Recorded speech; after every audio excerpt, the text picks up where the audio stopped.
ভাগবত পাঠে।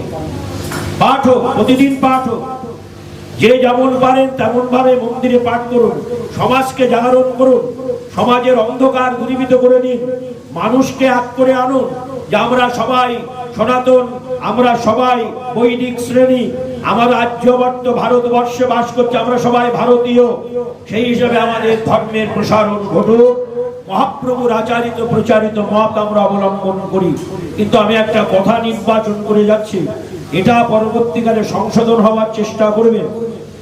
কারণ আমরা বর্তমান পরিস্থিতি দেখি যে বাংলাকে শুধু নয়, সারা পৃথিবীকে যিনি আলোদান করে আমাদের কলিযুগ পাবন অবতার মহাপ্রভু সারা পৃথিবীকে হরিনামের বাতাবরণ করে দিয়েছেন, সেই ঘরে আমরা জন্ম নিয়ে আমরা যেন কখনো মহাপ্রভুর যেদিন জন্মদিন, হোলির দিন, দোল, সেদিন যেন মদের দোকানে লাইন না দিই, সেদিন যেন মাংসের দোকানে লাইন না পড়ে, এটা আমার বিনীত নিবেদন রইল। কারণ ইসলাম ধর্ম অবলম্বী তারা কিন্তু পশু বলি দিয়ে ঝুলিয়ে দিয়েছেন জবাই করে। আমরা হিন্দু হয়ে যেদিন মহাপ্রভুর জন্মদিন, লজ্জা করছে না আমাদের? সারা পৃথিবীকে যিনি আলোড়িত করে দিয়েছেন, শুধু বাংলাকে উজ্জীবিত করেননি, সারা পৃথিবী আলোড়িত হয়েছে। পৃথিবীতে যত আছে নগরাদি গ্রাম, সর্বত্র প্রচার হবে মোর এই নাম। সেই হোলির আগের দিন থেকে মদের দোকানে লাইন, এবং হোলির দিনও দেখা যাচ্ছে মদের দোকানে লাইন এবং মাংসের দোকানে লাইন। কিন্তু আমরা জানতে পারছি না আমাদের এই জাতিকে যিনি পুনরুদ্ধার করে গেছেন, সেই কলিযুগ পাবন অবতার মহাপ্রভু, তার জন্মদিন দোলের দিন। আমাদের ছেলে মেয়েদের সেই দিন মাংস খাওয়াতে হবে কেন? ওই দিন তো ছেলে মেয়েদের বুঝাতে হবে আজকে আমাদের মহাপ্রভুর জন্মদিন, আজকে আমরা উপবাস থাকব, উপবাস থেকে মহাপ্রভু স্মরণ করব।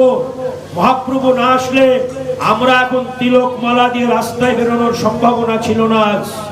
যদি সেই দিন তিনি অদ্বৈত প্রভুর আহ্বানে যদি না আসতেন, আজকে আমরা তিলক মালা গলায় দিয়ে হরিনাম করতে যাচ্ছি। এটাকে যদি রক্ষণাবেক্ষণ করতে হয়, মহাপ্রভুর আদর্শ, নিতাই চাঁদের আদর্শ, অদ্বৈত প্রভুর আদর্শ, হরিদাসের আদর্শ, বৈষ্ণব ধর্মের মাধবেন্দ্র পরিপাদের চরণে বারবার প্রণাম জানিয়ে আমাদের চলার পথকে যদি পাথেয় করে নিতে পারি, তবে আমাদের ধর্মকে, এখন যে বর্তমান পরিস্থিতি, এই পরিস্থিতির আমরা মোকাবেলা করতে পারবো একমাত্র মহাপ্রভুর আদর্শ অনুপ্রাণিত হয়ে। তাই যুবক সমাজকে জাগিয়ে তুলুন। তারা মদে আসক্ত হয়ে মেরুদণ্ডহীন সমাজ চলছে বর্তমান ইয়ং জেনারেশন মেরুদণ্ডহীন মদের নেশায়। তা আমরা চাই এই নেশাগ্রস্ত থেকে তারা হরিনামের নেশা করুক, ভগবানের চরণে আত্মনিবেদন করে বলুক আমরা জাতিতে হিন্দু, সনাতন, বৈদিক, আমাদের ধর্ম 17 লক্ষ বৎসর সত্য যুগে পালন হয়েছে, ত্রেতা যুগে 12,96,000, আমাদের দ্বাপর যুগে 8,64,000, আমাদের কলি যুগে 4,32,000 ধরে এই ধর্ম পালন হবে। এটা আমরা প্রতিজ্ঞা করে রাখি। আমাদের এই ধর্ম সবার আগে। আমরা কেন দুর্বলতা প্রকাশ করি? আমরা নেতিয়ে পড়ছি কেন?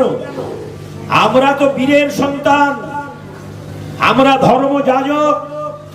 ধর্ম অবলম্বন করে আমরা নির্ভয় নির্দ্বিধায় রক্তক্ষয়ী সংগ্রাম না করে আমরা আদর্শ প্রাণিত রাম আদি অবতারে ক্রোধেন অস্ত্র ধরে অসুরের করিলে সংহার, এবে অস্ত্র না ধরিলে প্রাণে কারে না মারিলে, চিত্ত শুদ্ধি করিলে সবার দূরমতি অতি পতিত পাষণ্ডে প্রাণে না মারিলে কারে, হরিনাম দে হৃদয় সদিলে যাচি গিয়া ঘরে ঘরে, ভববৃঞ্চের বাঞ্ছিত ধন জগতে ফিরিল ঢালি, কাঙাল পাইয়া খাইল নাচিয়া বাজাইয়া করতালি, হাসিয়া কাঁদিয়া প্রেমে গড়াগড়ি পুলকে ব্যাপিল অঙ্গ, ব্রাহ্মণার চণ্ডালে করে কোলাকুলি কবে বেছিল হে রঙ্গ, ডাকিয়া হাকিয়া খোল করতালে, গাহিয়া দাহিয়া ফিরিয়ে দেখিয়া সমান কপাট হানিল ধারে, ইতিন ভুবন আনন্দে ভরিল উঠিল মঙ্গল রোল, কহে প্রেমানন্দে এমনি গৌরাঙ্গের অতি না জন্মিল মোর, আমাদের মুক্তির সীমানায় সে নামের প্রতি আসক্ত হয়ে নামের প্রতি শরণাগতি লাভ করে হে রাজন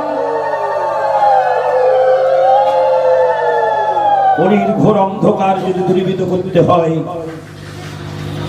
ভাগ্য আকাশে হরিনাম এসেছে আমাদের, আমরা হরিনামকে আশ্রয় করে সমস্ত অন্ধকারকে দূরীভূত করে আমাদের গন্তব্যস্থানে আমরা যাত্রা করি। এই বলে আজকের কথা এখানে রাখলাম। আবার কেউ যাবেন না, এখনই আমাদের অধিবাস কীর্তন শুরু হবে। Nityananda Das Official at page.youtube.com